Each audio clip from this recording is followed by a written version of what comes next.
మీరు సమస్యలతో బాధపడుతున్నారా? ఒక్కసారి ఈ గురువు గారికి కాల్ చేయండి. ఫోన్ ద్వారానే జ్యోతిష్యం చెప్పబడును. ప్రేమ, పెళ్లి, ఉద్యోగం, ఆరోగ్యం, వ్యాపారం, సంతానం, భార్యాభర్తల సమస్యలు, చెడు ప్రయోగాలు, ఇలా ఎటువంటి సమస్యలకైనా ఈ గురువు గారు 100% పరిష్కారం చేయబడును. నమ్మకంతో కాల్ చేయండి. గురూజీ రామరాజు. Phone number 9849238801.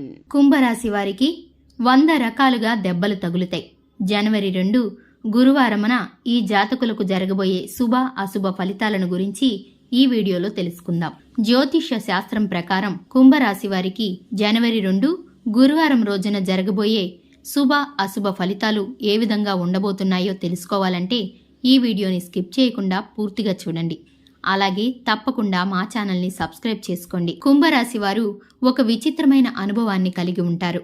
కరవమంటే కప్పకు కోపం, వదలమంటే పాముకు కోపం అన్నట్లుగా మీ వ్యవహారాలన్నీ ఉంటాయి.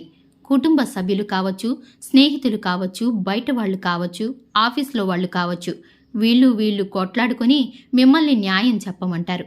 ఒకవైపు న్యాయం చెప్పాలని చూస్తే ఇంకోవైపు వారికి కోపం వస్తుంది. కొట్లాడుకునేది వాళ్ళు, గొడవలు పడేది వాళ్ళు, కోపావేశాలకి లోనయ్యేది వాళ్ళు. కానీ చివరకు మిమ్మల్ని పిచ్చివాళ్లని చేస్తారు. చివరకు మీరు బాధలు పడాల్సి వస్తుంది. ఎటూ తేల్చుకోలేని స్థితిలోకి వెళ్ళిపోతారు. దీని కారణంగా మానసిక అశాంతి, ఒత్తిడి, తలనొప్పి అన్నీ ఒకేసారి కలుగుతాయి.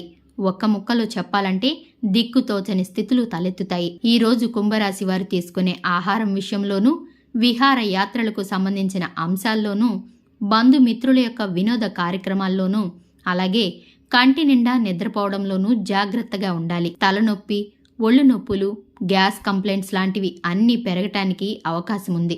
మొత్తం మీద చెప్పాలంటే ఈరోజు కుంభరాశి వారికి స్తబ్దుగా ఉండడం అనేది మేలును కలగచేస్తుంది. కుంభరాశి వారు భవిష్యత్తుకు సంబంధించి కీలకమైన నిర్ణయాలను తీసుకోకపోవడమే మంచిది. వృత్తి, ఉద్యోగ మరియు వ్యాపారాల పరంగా కొత్త చిక్కులు తప్పకపోవచ్చు. ఆఫీస్ ప్లేస్లో సహోద్యోగులతో జాగ్రత్తగా ఉండాలి. ఒక సహోద్యోగి మీ పట్ల దురుసుగా ప్రవర్తించవచ్చు. మీ గురించి పై అధికారులతో చాడీలు చెప్పవచ్చు.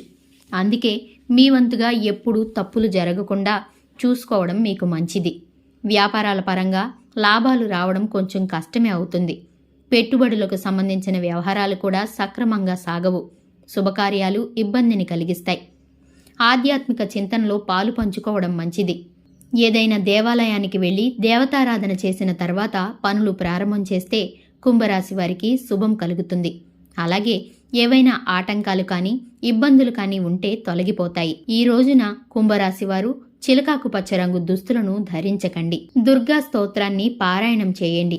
ఈ రోజున ఉన్నటువంటి తిథి మీకు మేలు కలిగేలాగా సహాయపడుతుంది. రోజువారీ సాధారణ పనులకు మాత్రమే కాలం అనుకూలంగా ఉంటుంది. ఈ రోజంతా శుభప్రదంగా సాగడానికి, అన్ని పనులు సక్రమంగా పూర్తి కావడానికి, అలాగే విజయం పొందడానికి స్నానం ఆచరించిన తర్వాత తులసి కోటలో ఉండే మట్టిని ముఖం మీద తిలకంగా ధరించి దినచర్యను ప్రారంభం చేస్తే తప్పకుండా శుభం కలుగుతుంది. ఈ గురువారం రోజు నుండి పుష్యమాసం కావున పుష్యమాసానికి అధిష్టాన దేవతలు లక్ష్మీనారాయణులు కాబట్టి ఈ మాసమంతా మనం లక్ష్మీనారాయణలను పూజించాలి.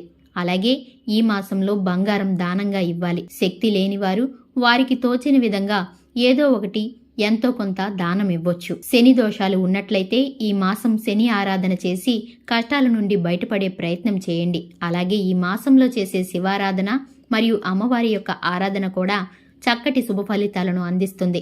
గురువారం రోజు ప్రత్యేకంగా సూర్యుడి యొక్క ఆరాధన చేయడం వలన సూర్యలోక ప్రాప్తి కలుగుతుంది. అలాగే అనారోగ్య సమస్యల నుండి విముక్తి కూడా కలుగుతుంది. ఈ మాసమంతా సూర్యనారాయణమూర్తిని ఆరాధన చేసి ఒక్క పూట భోజనం చేసి సూర్య సహస్రనామ స్తోత్రాలను పారాయణం చేస్తే ఎలాంటి మొండి రోగాలు ఉన్నా కూడా అవన్నీ తొలగిపోతాయి.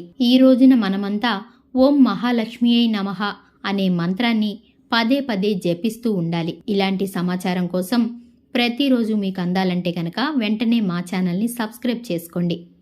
Thanks for the watching.